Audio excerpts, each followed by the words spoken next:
আসসালামু আলাইকুম। আশা করি সবাই ভালো আছেন। ইদানিং সবাই ব্যস্ত একটা কথা নিয়ে।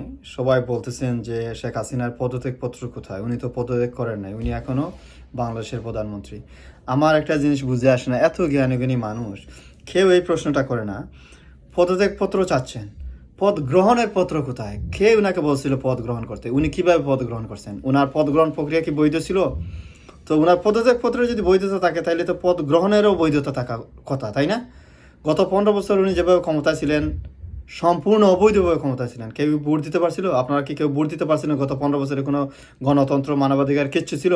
এখন যদি আপনি উনার পদত্যাগপত্রের বৈধতা চান তাহলে তো পদ গ্রহণের বৈধতা আপনি দিয়ে দিলেন, ঠিক না? মহিলা বিয়ে ছাড়াই লিভ টুগেদার করছে, এখন সংসার ভেঙে গেছে, সে চাচ্ছে ডিভোর্স সার্টিফিকেট। এটা কি হয়? উনি অবৈধভাবে ক্ষমতায় ছিলেন, উনার পদ গ্রহণের কোনো বৈধতা ছিল না, জনগণ উনাকে ভোট দেয় নাই। উনি ওই ভারতের সহযোগিতায় এদেশের কিছু কুলাঙ্গারদের প্রশ্রয়ে মানুষের উপরে গত 15 বছর জুলুম করছেন উনি এবং উনার দল। এখন জনরোষে উনি পালিয়ে গেছেন, এখানে উনার পদত্যাগপত্র কী আর পদ গ্রহণ কী?